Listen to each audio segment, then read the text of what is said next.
জামাই বিটি আইছে আর রাঁধতে শুরু করে দিছে দেখছেন? হয় রাঁধতে শুরু করে দিছে যে ভাত হয়ে গেছে আর তরকারি ওই কুরবানির মাংস ছিল ফ্রিজে রান্না করেছি। দেন কতগুলা মাংস রান্না করছে, এতগুলা মাংস খাবি কেডা আমার?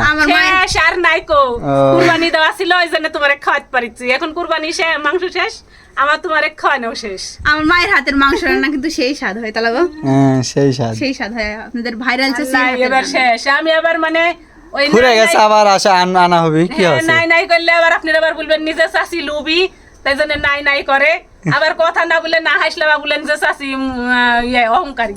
আমার মায়ের কোনো লোভ নাই, যেটা সত্যি কথা। আমার মায়ের কারো কোনো জিনিসের প্রতি লোভ নাই। আমি আমি মানে আপনারা থেকে তো আর কিছু চাই না, আপনারা নিজেরা ইচ্ছা করে দেন তাই জন্য লি। আমার যত আমার শাড়ি হচ্ছে হক খায় হক বুঝে।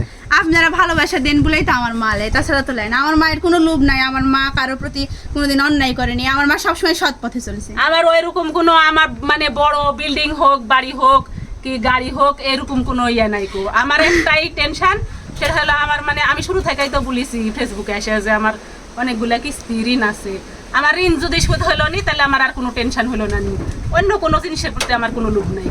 আমার মায়ের যদি লোভ থাকতো তাহলে আমার দাদি আমার মায়ের কোই সময় বাড়ি থেকে তাড়া দিছে জানো, তখন আর ইচ্ছা করলে পারতো না, ইচ্ছা করলে তো পারতো যে আমার দাদি সব সম্পত্তি লেখা নিবে।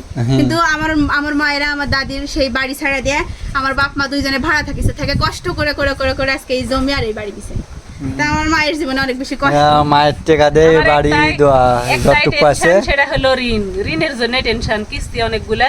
তা আল্লাহ আছে, আপনারা সবাই দোয়া করবেন আমার কিস্তি যেন শোধ হয়ে যায় আল্লাহর রহমতে। আল্লাহ আছে, আমরা ইনশাআল্লাহ ইনশাআল্লাহ আল্লাহ দিলে শুধু হয়ে যাবে, আল্লাহ চাইলে সব পারে। আর দেখেন আমার শাওরির টাকাতে এই বাড়ি এই জমি, আমার বাপ মায়ের কষ্টের টাকা কেউ বলতে পারবে না। আমার এই জন্য সবাই মন থেকে দোয়া করবেন আমার যেন ঋণ পরিশোধ হয়ে যায়, আমার এই দুই ছেলে মেয়ে যেন নিজের পায়ে দাঁড়াতে পারে। আমার শুনো, আমার কেউ বলতে পারবে না যে আমার মায়া কারো 1 টাকা 2 টাকা মারা খাচ্ছে, বা হচ্ছে আমার মা কারো 1 টাকা 2 টাকা মারা খাচ্ছে, এটাও কেউ বলতে পারবে না। এবং কেউ বলতে পারবে না যে আমার মা কারো টাকা বড় খাচ্ছে। আমার বাপ মা দুইজনেই কষ্ট করেছে সমানভাবে। হ্যাঁ দুইজনে কষ্ট করছে, যে আল্লাহ কষ্ট ফল দিছে। যাই হোক যতটুকু তো ভালো আছে। মানুষ কিন্তু তার ভাইয়ের জমি তারপরে বাপের জমির লুপ করে, কিন্তু আমার বাপ কোনোদিন বাপের জমির পুরো লুপ করেনি। আমার বাপের থেকে তো মনে 101 অংশ জমি পাইনি, 100 টাকা পাইনি। আমার বাপের আরো ভাই আছে, তারা কিন্তু আমার দাদার জমি করে খাচ্ছে, কিন্তু আমার বাপে তারা দেয়নি। তারপরেও আমার বাপের কোনো প্রতিবাদ নাই। আমার বাপ বলেছে খাই করা ভালো থাকে।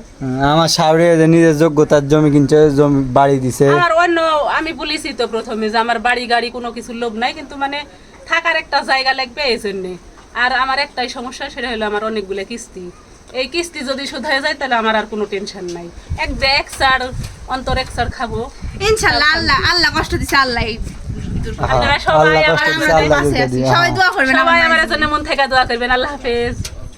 আল্লাহ হাফেজ সবাইকে।